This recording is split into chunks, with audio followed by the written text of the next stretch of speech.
আল্লাহ বলবেন, হাবিব আপনার উম্মত আপনাকে দিব কেন?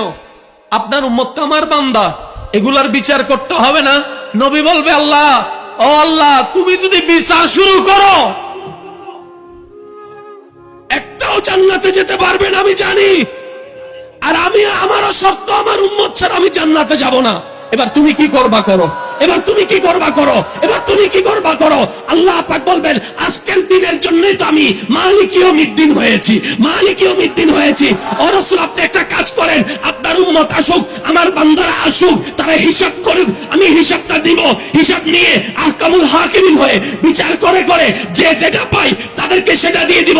তো জাহান্নামীরা জাহান্নামে যাবে, আপনি সিজদায় পড়ে আমার কাছে সুপারিশ করেন, আমি আপনার সুপারিশ কবুল করে করে জাহান্নামীদেরকে জান্নাতে করে দিব।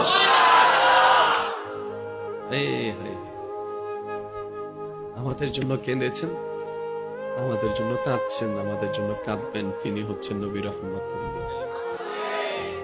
বিশ্বাস করেন ভাই, পৃথিবীতে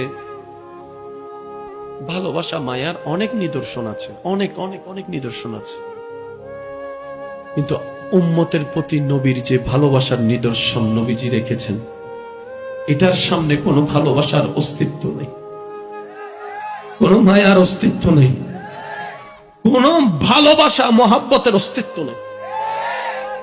আল্লাহ আমার আয়েশার পূর্বের পরের গুনাহ মাফ করে দাও। আম্মা জান আয়েশা সিদ্দিকা নবীজির মুখে এই দোয়াটা শুনে খুশিতে আত্মহারা হয়ে গেছেন, এমনকি ঢুলে পড়ছেন নবীর কোলে। নবীজি জিজ্ঞেস করলেন, আয়েশা তুমি কি অনেক খুশি হয়েছো?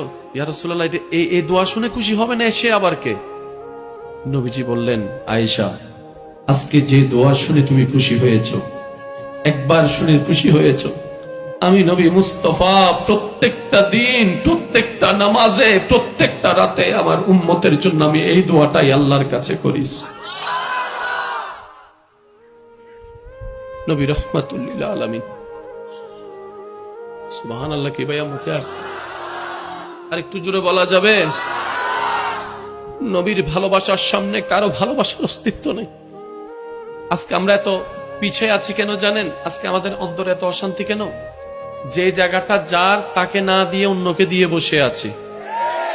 মনে রাখবেন আমার যুবক ভাইয়েরা, আমার বোনেরা, মানেন কিংবা না মানেন আপনার ব্যক্তিগত ব্যাপার, কিন্তু রবের সিদ্ধান্ত কখনো পাল্টাবে না। এটা আল্লাহ এবং রসুলের, এটা আল্লাহ এবং রসুলের, এটা আল্লাহ এবং রসুলের, এটা আল্লাহ এবং রসুলের। এই জায়গায় যখন আমরা আল্লাহ এবং রসুলের ভালোবাসার চাইতে অন্যের ভালোবাসা অন্তরে বেশি জায়গা দিয়ে ফেলি, ওই ভালোবাসার মানুষগুলাই একদিন পিঠের মধ্যে ছুরি মেরে দেয়। মনে রাখবেন এই কথা। ভালোবাসতে আল্লাহ কাউকে নিষেধ করে নাই।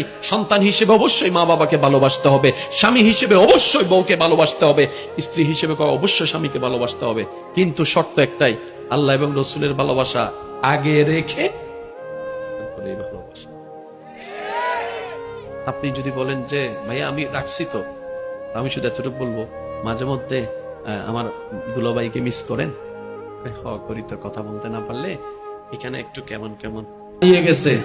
সেদিন আমার আবদার, ও ভাই, সেদিন আমার আবদার, আপনি রবের দরবারে সিজদায় পড়বেন যে সহজে উঠেন না, শুধু শুকরিয়া করবেন, মাওলা তোমার দরবারে কোটি কোটি শুকরিয়া, এই নামাজের প্রেমটা যে তুমি আমাকে দান করেছো।